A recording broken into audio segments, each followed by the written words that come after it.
우리가 사도행전 26장의 이 전반적인 내용을 좀 살펴보면 이 베스도의 재판 자리에 서게 된 바울은 자기 자신에 대해서 변론할 기회를 얻습니다. 특히 총독 베스도와 분봉왕 헤롯이 함께한 자리에서 자신에 대해서 이야기를 합니다.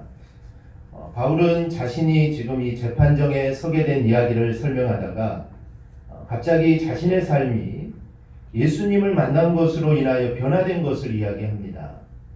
예수 믿는 사람을 박해하는 것이 하나님이 바라시는 일이라고 여겼기에 정말 그 일에 앞장서서 열심히 박해했던 중이었습니다. 그때도 박해할 사람들의 명단을 거머쥐고 이 목적지를 향해 가던 중에 예수님을 만나게 되는데 너무 강력한 빛으로 오신 그 예수님을 만나게 되었다라고 합니다. 자신이 전에 보지 못했던 빛이라 그만 그 자리에 주저앉고 말았습니다. 그런데 빛으로 오신 예수님이 당신을 바울 자신이 박해하는 예수다라고 이렇게 말을 하고 이렇게 말씀을 하십니다. 16절에 보면 일어나 너의 발로 서라. 내가 내게 나타난 것은 곧 내가 나를 본 일과 장차 내가 내게 나타날 일에 너로 종과 증인을 삼으려 함이니. 오늘 읽은 우리가 본 말씀입니다. 이렇게 이야기하는 핵심이 있습니다. 이 핵심은 자신이 정말 죽은 줄로 알았던 그 예수님이 실제로 살아나셨다는 것과 그리고 예수님으로부터 자신이 사명을 받았다라는 것을 지금 이야기하는 겁니다. 그리고 자신은 지금 재판자리에 설 일이 있어서 내가 여기에 선 것이 아니라 예수님을 말하다가 내가 이 자리에 오게 된 것이다 라고 이렇게 말을 합니다. 결국 자신은 주님이 주신 사명을 지금 감당했을 뿐이지 결코 로마의 법을 어겨서 내가 재판자리에 선 것이 절대 아니다 라고 이렇게 말을 합니다. 그러면서 바울은 오히려 재판받는 그 자리에서 이 복음을 전하고 있는 겁니다. 바울이 이야기하는 긴 내용 중에 이 한 구절에 우리의 시선이 멈춥니다. 즉 바울이 사명을 받을 당시의 모습인데 주님이 이렇게 말을 합니다. 한번 따라해 볼까요? 일어나라. 너의 발로 서라. 그래서 일어나라는 주님의 명령은 지금 주님의 영광스러운 앞에 쓰러져 있는 바울에게 이제 일어나서 당신이 주시는 사명을 받으라라는 그 말씀입니다. 따라서 너의 발로 서라는 것은 바울에게 이 새로운 사명을 주시는 그 본질적인 내용입니다. 그래서 너의 발로 서라고 하시는 그 말씀에 우리 시선이 고정됩니다. 왜냐하면 자신의 발로 선다는 것은 주체적으로 서는 것을 의미하기 때문입니다. 사명을 받은 사람은 다른 사람의 눈치나 보면서 서는 자가 절대로 아닙니다. 또 다른 무언가에 의해서 하는 것도 아닙니다. 어떤 상황이 오든지 자신의 결심과 의지로 서는 자가 바로 주체적으로 서는 자요, 하나님께 사명을 받은 자입니다. 하나님께서는 우리 모든 성도들이 정말 주체적인 사명자가 되기를 원합니다. 그런 면에서 너의 발로 서라 라는 이 명령은 오늘 우리가 새겨들어야 할 말씀입니다. 우리가 하나님 말씀을 믿으면서도 우리가 착각하는 게 있습니다. 그것은 하나님께서 모든 걸 다 해주실 것이라 라고 이렇게 생각을 합니다. 그래서 우리는 정말 아무것도 하지 않고 받기만 하려고 합니다. 우리가 은혜 받았다 라고 하는데 이 말을 할 때는 분명 이런 측면이 있습니다. 왜냐하면 우리는 나 자신을 내가 구원할 수 없습니다. 그렇기 때문에 은혜는 전적으로 받는 것이 맞습니다. 그런데 사람들은 이것을 잘못 이해하고 그냥 모든 것에 수동적인 자세로 가만히 있기만 하면 되는 것으로 생각하는 그런 경향들이 있습니다. 그럼 우리가 정말 아무것도 하지 않고 우리가 가만히 있기만 하는 것이 우리가 과연 성도답게 우리가 서는 것일까요? 전능하신 하나님께서 우리를 불러 세우실 때는 그렇게 우리를 나약하게 세우시지 않으십니다. 자신의 행동으로 무언가가 정말 되는 걸로 착각하지 말고 구원은 전적인 하나님의 은혜에 놓으셨지만 구원받은 이후의 우리의 삶은 우리가 정말 주체적인 자아로 우리가 서기를 우리 주님은 원하십니다. 가만히 있는 자가 아니라 정말 스스로 알아서 무언가를 하기를 원하십니다. 그래서 주님이 일으켜 세워주실 수 있습니다. 주님이 바울에게 내가 너를 일으켜 세워주겠다 라고 말을 할 수 있지만 주님은 그렇게 하지 않고 너의 발로 서라 라고 말씀합니다. 즉 너의 발로 서라, 즉 주체적으로 네가 서서 네가 할 일을 하라는 겁니다. 주님은 그렇게 말씀합니다. 그러니 우리는 너무 자신을 과대평가해서 나대는 모습으로 우리 하나님의 영광을 가리는 것도 문제지만 정말 아무것도 하지 않으면서 하나님이 다 해주실 것이야 라고 생각하고 있는 것도 나대는 것만큼 우리가 잘못됐다는 것을 우리는 알아야 합니다. 오히려 하나님께서는 우리에게 우리 자신의 발로 서기를 바라십니다. 그러니 하나님 앞에서 정말 주체적인 자아로 서려는 우리의 모습들이 되어야 됩니다. 그래서 저는 바울이 사명을 받을 때 일어나라 너의 발로 서라 하는 이 말씀은 바로 우리 모두에게 하시는 말씀이다 라고 이런 생각을 합니다. 오늘 우리는 이 명령을 받아서 우리 자신의 발로 서는 자가 꼭 되기를 바랍니다. 그래서 오늘 우리가 어떻게 서야 하는지를 생각해 보기 위해 우리가 세 가지 이 부분에서 우리 자신의 발로 당당하게 우리가 서야 할 것을 이 시간 제시하고자 합니다. 이 세 가지 부분에서 다른 사람에 의해 서는 것이 아니라 내 스스로 또 내 자신의 의지로 당당하게 설 수 있는 저와 여러분이 꼭 되기를 소망합니다. 첫째는 우리는 우리 자신의 발로 예배하는 자리에 서야 합니다. 예수님께서 너의 발로 일어서라 라고 하신 말씀에 따라 바울은 예배하는 일이 있어서 두 발로 굳게 선 것을 우리는 볼 수가 있습니다. 예배가 무엇입니까? 예배라는 것은 결국 기도하고 찬송하고 말씀을 묵상하는 것이 예배입니다. 바울은 예수님이 일어나라 라고 말하기 전까지는 그는 제사에 몰두했습니다. 즉 제사하는 일에 몰두했습니다. 하지만 주님으로부터 너는 너의 발로 서라 라는 그 말씀을 들은 이후에는 찬송하고 기도하고 말씀하는 일에 집중을 합니다. 마게도냐 전도에서 이 모습이 잘 드러나는데요. 아시아 지역을 전도하려던 바울에게 이 전도의 문이 자꾸 막힙니다. 그래서 밀려가는 중에 드로아에 이르게 되는데 이 드로아에서 환상을 봅니다.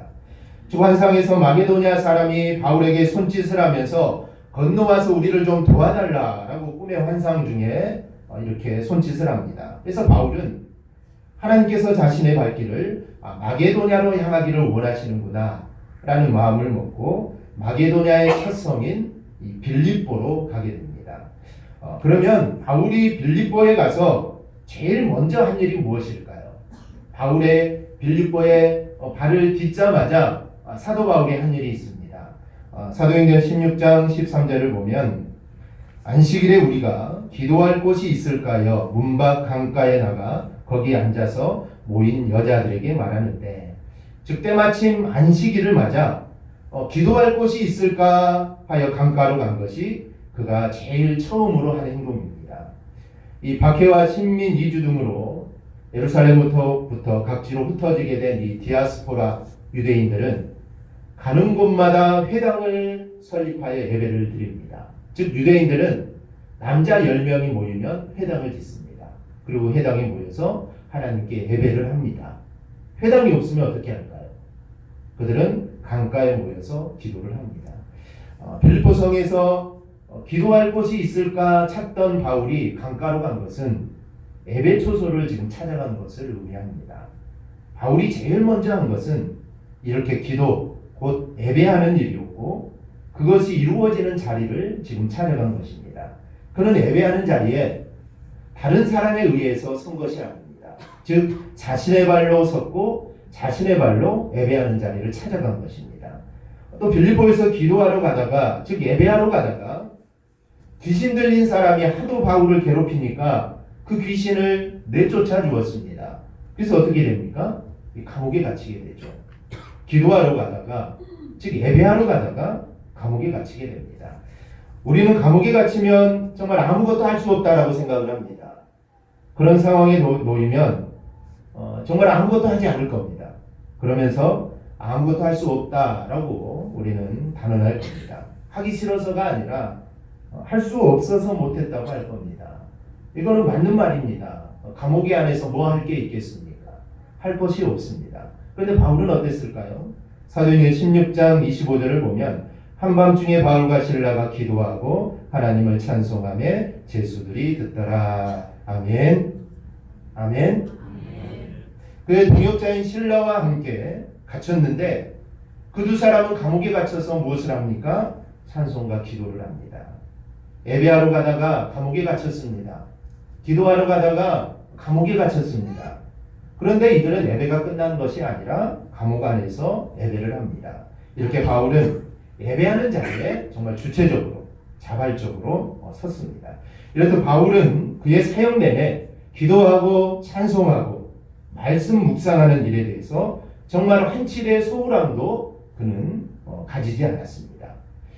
바울이 놀라운 전도를 한 것에 사람들은 많은 관심을 갖습니다. 야, 어떻게 그런 일을 할 수 있을까? 그런 놀라운 일을 어떻게 할 수 있을까? 사람들은 관심을 갖습니다. 그런 관심이 타당하지만 저는 바울에게 다른 무엇보다도 예배하는 자리에 자신의 발로 섰다는 점을 우리가 생각해야 된다라고 생각을 합니다. 그가 놀라운 복음 사역을 감당할 수 있었던 것은 다른 것에서 힘이 난 것이 아닙니다. 예배하는 자리에 능동적으로 서서 그가 은혜를 받았기에 그의 놀라운 전도의 사역을 감당한 겁니다. 그래서 그에게 가장 우선은 예배하는 자리였습니다. 마게도냐 첫 성에서 그는 기도할 자리를 찾았다는 점을 우리는 절대 잊어서는 안 됩니다. 감옥에 갇혀서 그가 기도할 수 없고 찬송할 수 없는 상황이지만 그는 기도하였고 찬송했다는 점을 우리는 절대로 잊어서는 안 됩니다. 우리도 마찬가지입니다. 우리 모두 하나님 앞에서 우리 자신의 발로 서시기를 바랍니다.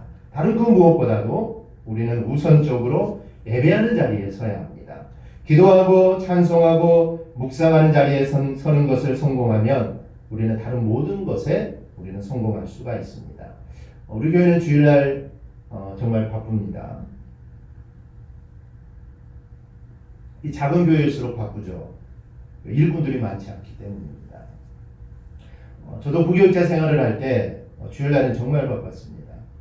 아마 여러분보다 한 두세 배는 더 바빴을 겁니다. 잠시 앉아서 쉴 시간이 없었습니다. 다행히 주일날은 새벽 기도가 없어서 새벽 차량 운행이 없어서 그래도 조금은 다행이었는데 아침 8시 전부터 시작되는 이제 주일학교 차량 운행을 시작해서 학생의 설교를 하고 저는 찬양대도 섰습니다. 찬양대 연습하고 11시에 찬양대 서고 밥 먹고 찬양대 연습하고 가끔 오후에 찬양 인도도 하고 또 가끔 오후 예배 설교도 하고 오후 예배 설교 오후 끝나면 또 찬양 운행하고 교회 돌아와서 교회 다 또 정리하고 불이 잘 꺼졌나 안 꺼졌나 불 하나 켜져 있으면 큰일 나겠죠. 불 다 소등하고 겨울에는 난방 다 한 번 더 확인하고 집에 들어가면 한 6시 정도 됩니다. 정신없이 주일은 정말 아침부터 저녁까지 정신없이 지냅니다. 그러다 보니 예배에 소홀할 수가 있겠죠. 하지만 또 목사님 설교 때 아멘을 또 크게 잘해야 되기 때문에 또 목사님 설교를 또 잘 들어야 됩니다. 또 놓치면 아멘을 못 하잖아요. 아까 같이 아멘할 차례인데 그 아멘을 해야 됩니다. 그때는 꼭 감옥에서 찬송하고 기도했다. 이건 아멘 해야죠. 이런 또 놓치면 큰일 납니다. 우리 성도님들이야 제가 뭐라 하겠습니까? 놓치면 저는 큰일 나죠. 그래서 목사님 설교에 집중을 해서 잘 들어야 됩니다. 그렇지 않더라도 당연히 예배에 집중해야 되죠. 제가 말씀드리고 싶은 것은 아무리 바빠도 아무리 힘들어도 올바른 예배가 전제되지 않는 사역과 헌신과 봉사는 의미가 없다라는 것입니다. 사역이나 봉사가 예배를 앞선다면 그 사역의 겉모습은 그럴싸하게 보이지만 속은 교만과 허영으로 가득 차 있을 수밖에 없습니다. 내가 정말 이렇게 하는구나. 교만하고 허영될 수밖에 없습니다. 이러한 위험성을 막기 위해서는 우리 가운데 예배가 먼저 올바르게 서야 합니다. 사실 주일에 우리가 드리는 예배를 보면 사람들이 정해놓은 순서에 따라 진행되는 것 이상 아무것도 아닌 듯이 보입니다.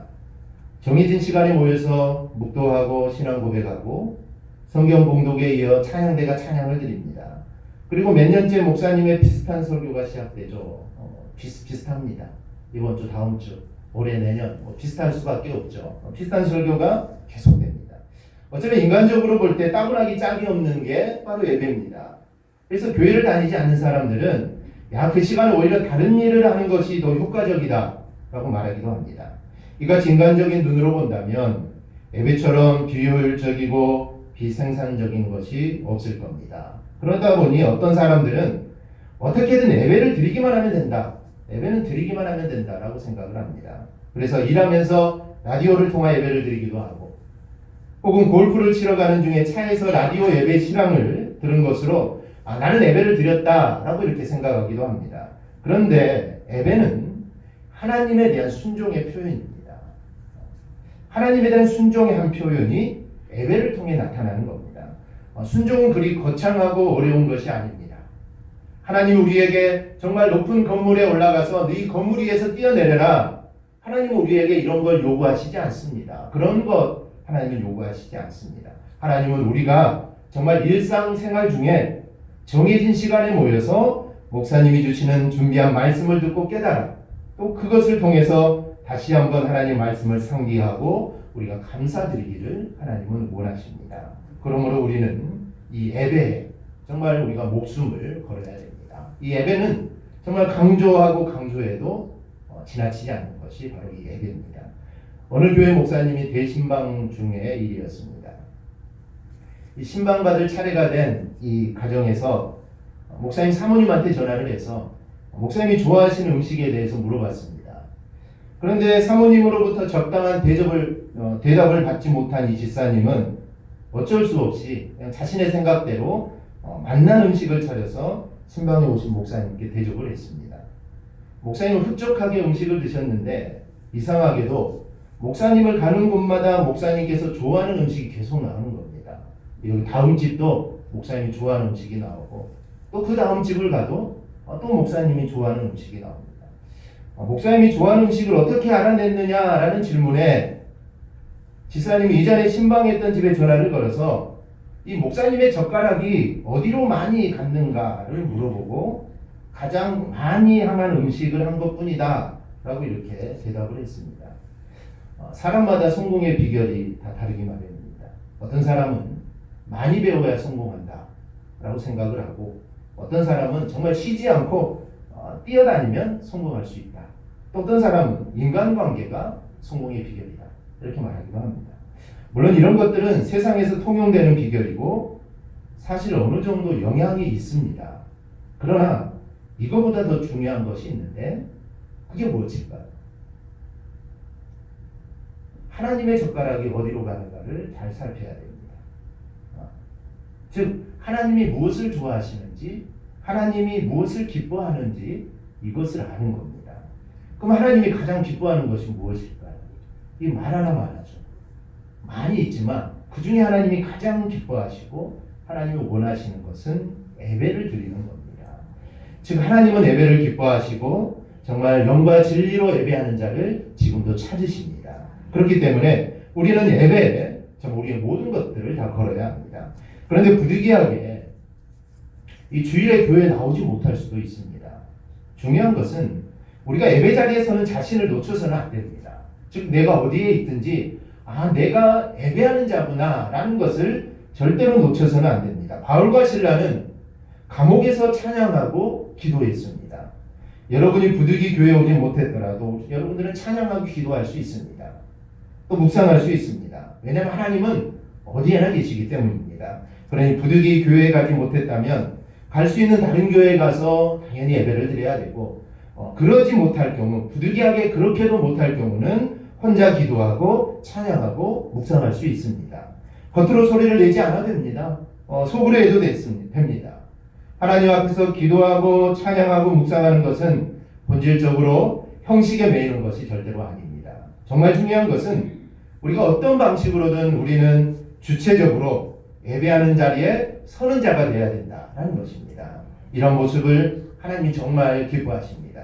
이를 기억하고 정말 우리는 예배의 자리에 누가 등에 떠밀려서 오는 것이 아니라 정말 주체적으로 우리가 자발적으로 예배하는 자리에서는 여러분이 꼭 되기를 주님의 이름으로 축원합니다. 아멘. 둘째는 우리는 우리 자신의 발로 증거하는 자리에 서야 합니다.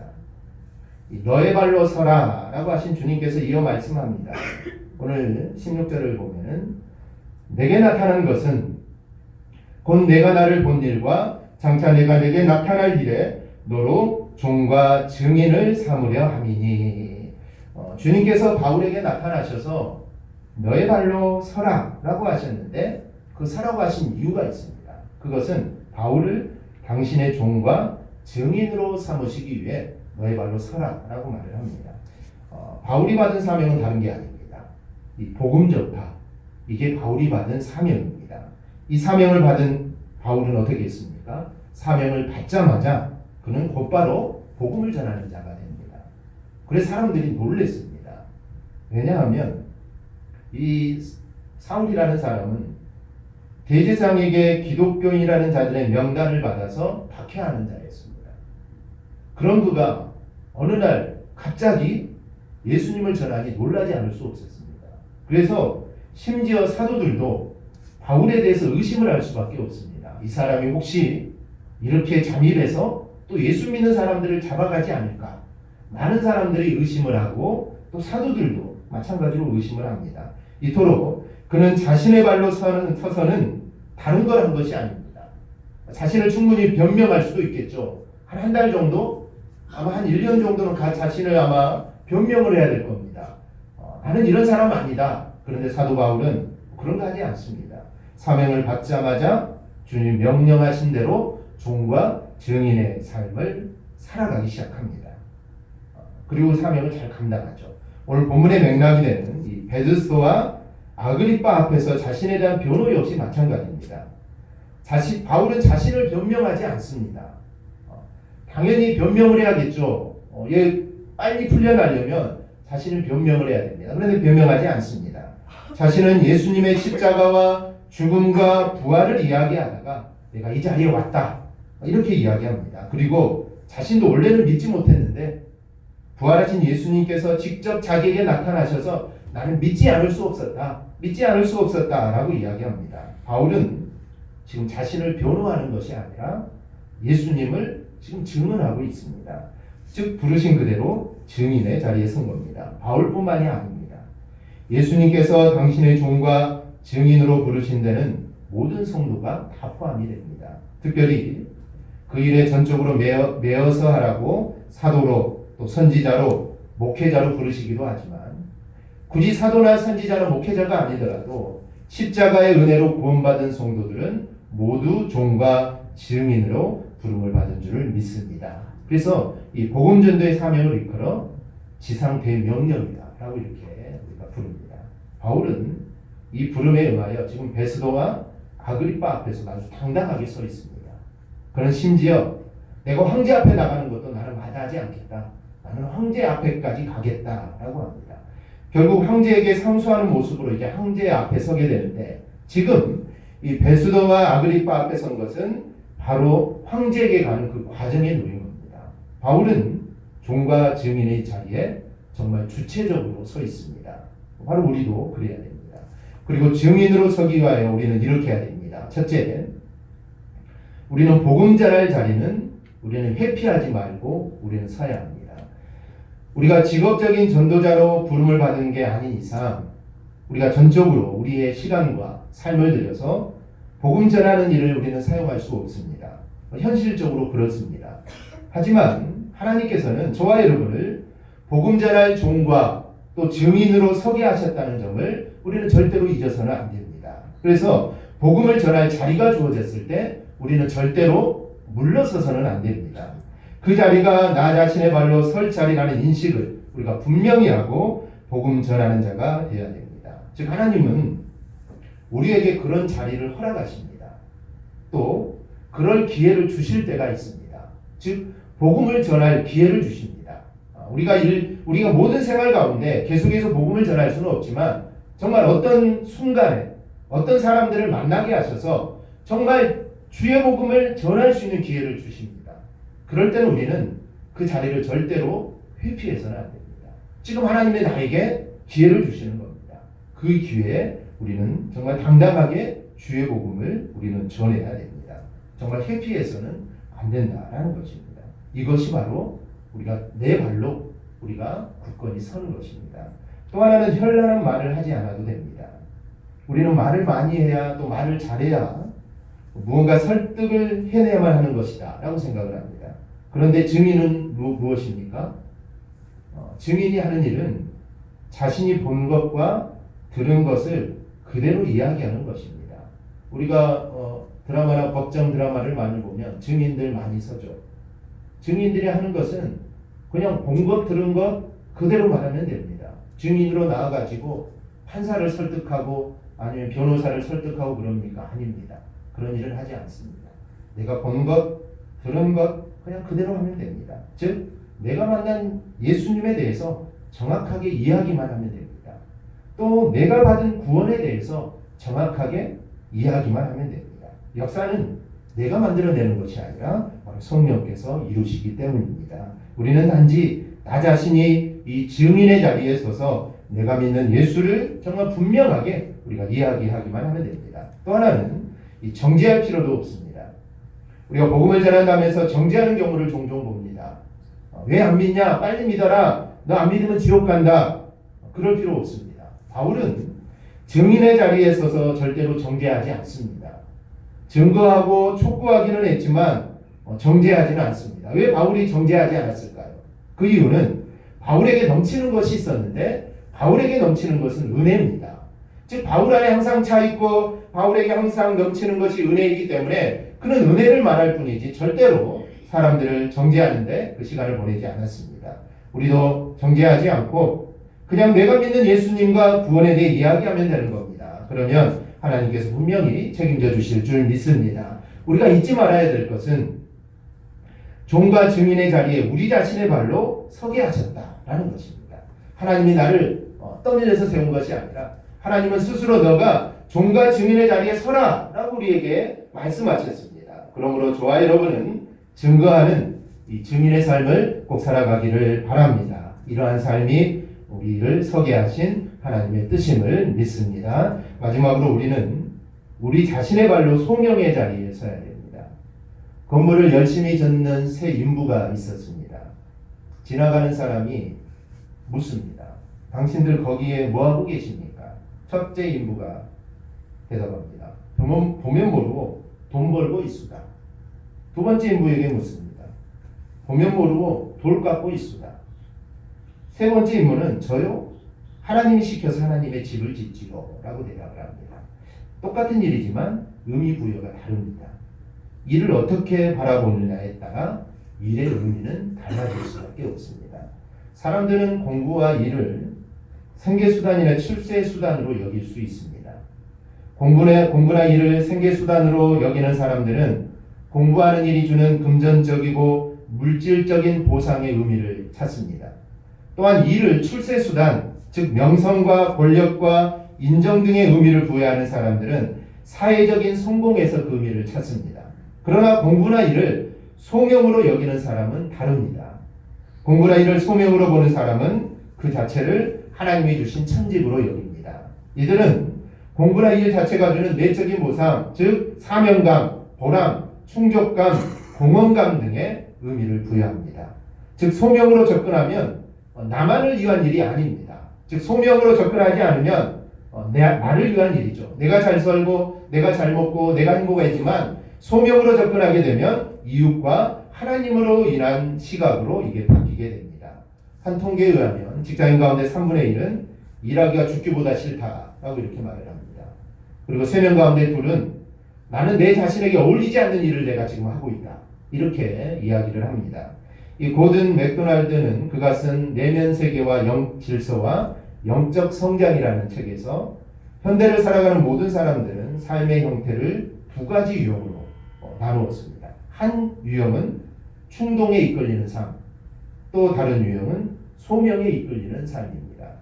하나님께서 우리를 선택하시고 부르시는 것을 이 소명이라고 합니다. 이 소명에도 두 종류가 있는데요. 구원의로 부르심, 또 사역의로의 부르심입니다. 이 구원의로의 부르심은 나를 하늘 백성 삼기 위한 부르심입니다. 이것은 전적으로 하나님의 은혜입니다. 또 하나의 부르심이 있습니다. 이 소명은 두 가지가 있는데요. 교회 내에 직분의로의 소명과 교회 밖에 직업의로의 소명이 있습니다. 교회 내에서 목사로, 장로로, 권사로, 집사로, 교사로, 찬양대원으로 그리고 다양한 분야에서 봉사하는 것은 다 소명입니다. 또 직장에서 사장으로, 부장으로, 직원으로, 가정에서 주부로, 학교에서 학생으로 공부하는 것 이것 또한 다 소명입니다. 소명으로 나의 일에 의미를 부여하면 우리의 인생은 달라집니다. 소명에 이끌리면 어떤 일도 의미가 있습니다. 즉 하나님께서 서게 하신 자리라면 그 자리가 부르신 자리가 된 것입니다. 죄를 짓는 자리가 아니면 됩니다. 그 자리에 그 일에 지금 나를 부르신 겁니다. 그렇다면 우리는 그것에 우리 자신의 발로 서야 합니다. 즉 하나님이 나에게 맡겨주신 그 소명의 자리에 내 자신의 발로 서야 됩니다. 즉 공부하는 학생은 공부하는 자리, 바로 그 자리에 부름을 받은 겁니다. 그러니 할 수 있는 대로 정말 최선을 다해 공부하고 자신의 특기를 살려내야 합니다. 다른 것도 마찬가지입니다. 성도는 하나님께서 나를 그 자리에 서게 하셨다는 생각을 갖고 기도하는 마음, 예배하는 마음으로 우리는 그 자리에 서야 합니다. 그래야 내가 있는 그곳에서 하나님께 영광 돌리는 삶을 우리는 살아야 합니다. 우리는 교회에서만 하나님께 영광을 돌리려고 생각을 합니다. 아닙니다. 내가 있는 바로 그곳, 하나님이 나에게 맡겨주신 그 소명의 자리에서 우리는 하나님께 영광을 돌려야 됩니다. 즉 세상에서는 하나님께 영광을 돌리지 못하고 그냥 살아가다가 주일날 와서 우리 하나님께 영광을 돌리면 하나님이 우리의 영광을 정말 100% 기뻐 받으실까요? 아닙니다. 우리 하루하루의 삶은 모두 주의 날입니다. 주일만 주의 날이 아니라 월요일부터 토요일까지 모든 날은 주의 날로 우리는 생각하며 살아야 됩니다. 그래서 그날도 하나님께 영광을 돌리고 또 이날도 특별히 구별한 이 주의 날도 하나님께 영광을 돌려야 됩니다. 이러한 삶을 하나님이 전심으로 기뻐하시고 원하십니다. 이제부터는 정말 하나님이 나에게 주신 직장, 가정, 학교, 바로 그곳에 소명의 자리임을 우리가 꼭 기억하고 그 자리에서 하나님께 영광 돌리는 삶을 우리가 살아가기를 바랍니다. 말씀을 맺습니다. 우리 사랑하는 성도 여러분, 우리는 우리 자신의 발로 서야 합니다. 내 발로 서야 됩니다. 누군가 너 여기에 서라 라고 하는 것이 아니라 정말 내가 자발적으로 자리에 서야 됩니다. 하나님께서 주신 구원의 은혜를 우리는 값없이 만들 것이 아니라 우리가 서야 할 예배의 자리, 증인의 자리, 소명의 자리에 우리가 주체적으로 그리고 적극적으로 서는 자가 되시기를 바랍니다. 그래서 하나님 앞에서 살아가는 성도들이 다 되시기를 바랍니다. 그래야 내 삶을 통해 하나님을 기쁘시게 드리는 삶이 되기를 주님의 이름으로 축원합니다. 아멘. 기도하겠습니다.